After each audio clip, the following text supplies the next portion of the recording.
You and I were at the book signing the other night, and someone came up with a copy of the Meditations of Marcus Aurelius, right?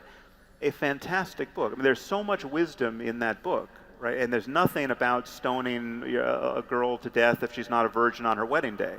Now, we all recognize that Marcus Aurelius was a human being who wrote this book, and that provenance is no barrier to taking the book deadly seriously. It's an incredibly useful book, and Stoicism could be the, quote, religion or the guiding philosophy of the West. It would be a much better one than Judaism or Christianity, and have virtually none of the downside. And so that's my point, that we're in this perverse circumstance of being held hostage by certain products of literature, and we need to break the spell. And if we're finding it this hard to break, what do we think is going to happen in the Middle East or in sub-Saharan Africa? I mean, the moral progress we need to engineer is a common humanity coming together across shared values. Those are perfectly credible arguments, but the weakness in the argument, I think, is the one that we started to talk about earlier, which is that when you talked with Dave Rubin a while back, and Michael Shermer said the same thing recently, he basically said that atheism is a doctrine of negation. That's what you said with Rubin, is that there isn't a positive ethos in atheism.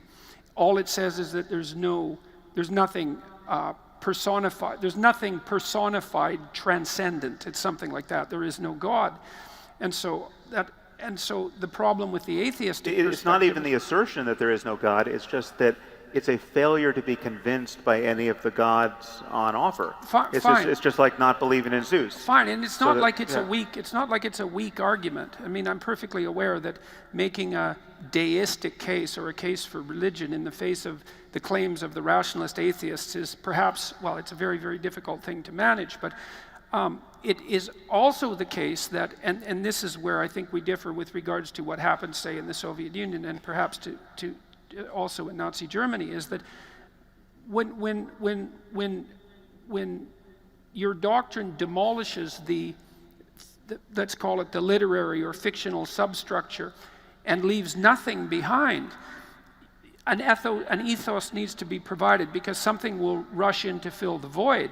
And it's certainly the case, and this is what Nietzsche warned about, even though he was a strident anti-Christian, and it's also what Dostoevsky foresaw. He said, if we knock out the logos from the substructure of Western society, Nietzsche believed that it was Christianity's emphasis on truth that destroyed Christianity, which was an extremely interesting criticism, that Christianity had elevated to truth to such a degree that it actually resulted in the demolition of its own dogmatic substructure. But be that as it may, Nietzsche's prognostication was that if we allowed God to die, and perhaps there were reasons for that, that the consequence would be that we would be awash in both nihilism and totalitarian bloodshed, and that is what happened in the 20th century. And there's another aspect to that, which is that you may try to knock out the whole thing and take out some of the substructure, but not the whole thing. That's what Nietzsche also shows, that his prediction, and I think it's blindingly obviously true, that you might, in this post-Christian era, have a remnant of Christianity such as guilt, overbearing guilt, and no means of alleviation or redemption. Right, which is actually part of the problem of Protestantism, by the way, right. Because it's, and there are other things too that seem to be fundamental religious issues that secularists, I think, have a difficult time accounting for. It's like, so you actually have to grapple seriously with the problem that a doctrine that's essentially one of negation doesn't offer a positive ethos. And you are doing that, to be perfectly fair. You said that reading a Nature paper about the necessity of calculating your ethic across multiple timeframes and multiple persons doesn't have the motive force that's going to drive you to act ethically in life. And I do believe that's true, but I think the fact that the rationalist ethos doesn't have motivational push is actually a fatal flaw. They don't meet every week to read Marcus Aurelius. That's Well, a yeah, big problem. yeah. And they don't but write that- music. Like, there's no music that goes along with it. There's no art that goes along with it. There's no architecture that goes along with it. Like, and I but don't to be- know to be why fair to- exactly. But to be fair to the present, most music and most art and most architecture Yes. is no longer religious. I mean, that it has flown the perch provided by religion traditionally, and most of what we care about in increasingly cosmopolitan and secular societies is not tied to religion in any direct way. And there are even whole religions like Judaism where you have to look long and hard to find anyone who believes much of anything that is religious. I have literally sat on stage debating what I thought was a religious rabbi who was a conservative rabbi, and when I said something that assumed that he believed in a God who could hear prayers, he threw up his hands and he said, "What makes you think I believe in a God who can hear prayers?" And I was just, I practically lost the debate just in my astonishment. It's like, what does it mean to be a conservative rabbi in this case?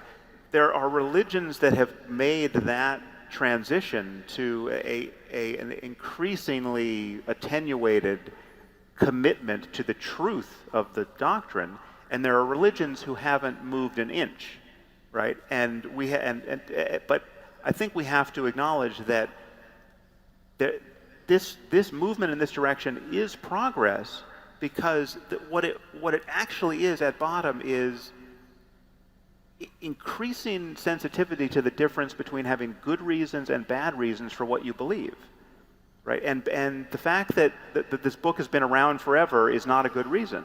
The fact that mommy told me so. It's not a terrible reason, though, because the fact that something has lasted for that length of time at least makes the fact that it's lasted a mystery. And you can't just attribute that to casual politicking or economic circumstances. There's something. Look, the least that you can say about many of the biblical stories is that they're incredibly memorable. And that means that in some sense they're adapted to the memory structures of our minds. So is the mythology of ancient Greece. It's incredibly memorable. But I don't and disagree with that. all those gods are dead. The stories still can be useful, yeah, but the their gods are spirit dead. lives on, let's say. Yeah, but it lives on in a way that is benign. It lives on in a way where you learn about them in mythology class in school, right? You don't have a fear of Hades drummed into you as a child by your parents.